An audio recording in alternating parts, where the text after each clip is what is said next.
everyone. Welcome to another Overrated Film Saturday, and today I thought it would be interesting to address a series of films, and actually a series of films that came out relatively recently.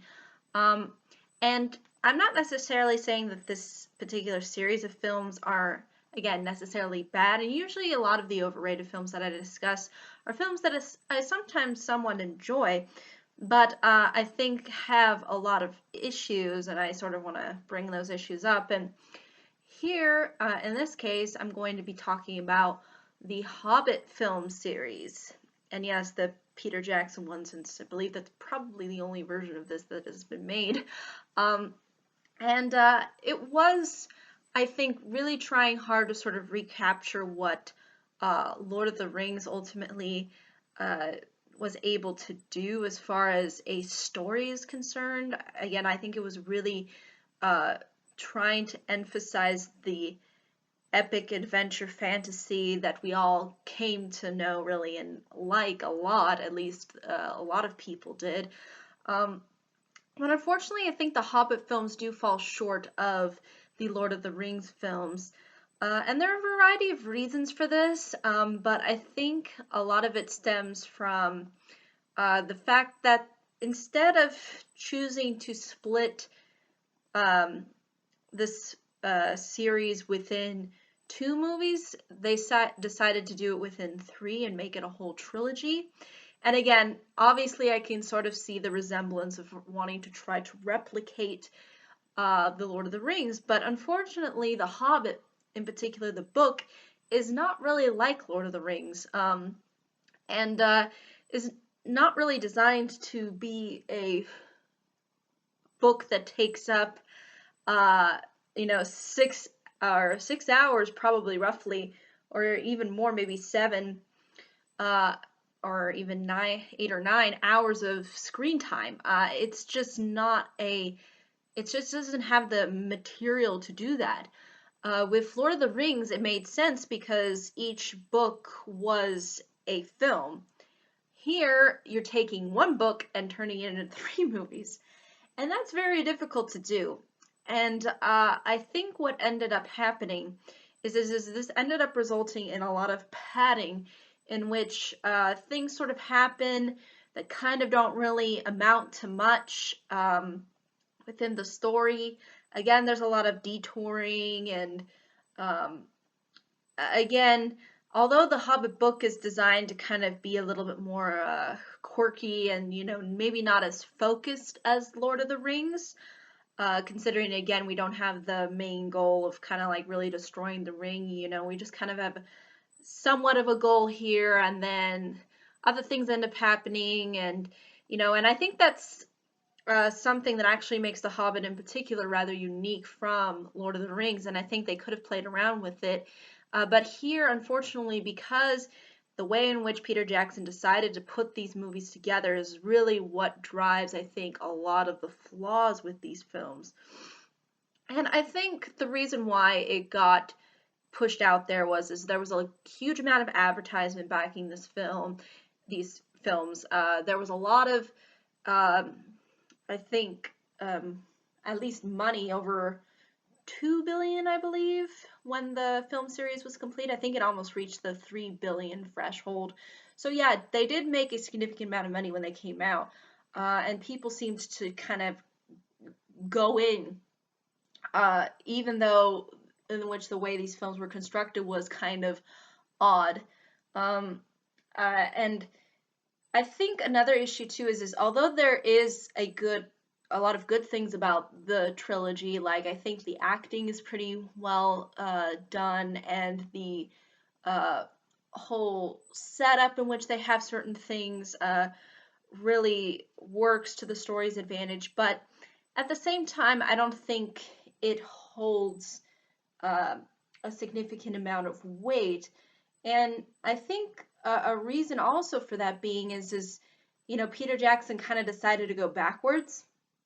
And again, because the Hobbit um, book happens before the Lord of the Rings. Um, and the interesting thing too is the way he tries to tie things together with Lord of the Rings. Kind of, it doesn't really jive as well, especially if you see the Lord of the Rings. So I think, it could have been a lot better constructed. Um, and initially, I didn't even know this was going to be a trilogy until they just kind of announced, yeah, we want to make this a trilogy. Um, and I would say out of all of them, the third one was probably the one that I enjoyed the most, only because it had the most action. It felt a little bit more condensed to me, and it didn't feel so long-winded. But unfortunately, the other two films, I think, just kind of went on for way too long. And again, we're kind of a little bit too padded for my taste. And unfortunately, I think this is what has led this series to be kind of a little lackluster for me and not consider it to be as grandiose, at least the way in which I think a lot of uh, people were sort of hyping up these films to ultimately be. Um, and uh, although there is some good bits and good parts, the way in which, again, everything is sort of set up is really the ultimate flaw, and I think really puts a dent into the real actual enjoyment of the really the source material being translated onto the screen. I mean, if they had split this at most within two movies, we probably would have gotten, I think, something a little bit more cohesive and a whole lot better orchestrated. But, I think that's just really my honest opinion. I mean, there's obviously some good bits within this series, but I don't think it captures the imagination, the epicness. It's kind of just it's really designed to be a precursor for things, especially when you consider really what's supposed to go on within the story, which is supposed to be telling sort of Bilbo Baggins' story and how he ended up with the ring in the first place. I think if Peter had done the Hobbit films first and then led up to Lord of the Rings, I think the impact would have been a lot stronger, actually, because it would have gotten, I think, people more intrigued into fantasy, and then ultimately them seeing this really epic and grand story. So I think, there again, there just have been. I just think there could have been different ways into which this story could have been approached. And again, it's not just the Hobbit films that suffer from this kind of choice to break it down into all of these different parts. I mean, you see it with the Avengers now. You're gonna see it with, again, other movies that try to break things down into parts. We've seen it with the Hunger Games too, which I think are also really overrated. Again, and I even did talk about the Avengers. It seems like a lot of overrated movies try to break themselves up into parts. So if you see a movie that's kind of trying to break itself off into parts, expect it to not be as good as you might imagine. So, I mean, I think that's really my honest opinion, though, when it really comes to these films. I mean, I'm kind of glad that they were at least made because, I mean, I think it's nice to see sometimes fantasy films being explored because I don't think they're as utilized as a lot of other genres, and it's nice to see it orchestrated here and by the same guy who did the Lord of the Rings trilogy. But unfortunately, again, the way in which it's uh, presented to the audience, I think, ultimately makes it not as strong.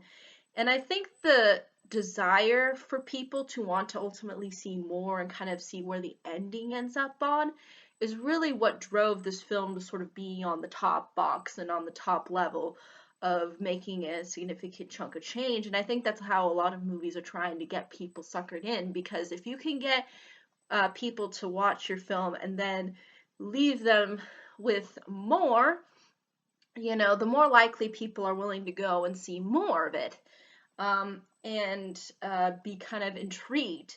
And it's sort of the same again with Star Wars, with any other kind of trilogy or series of films.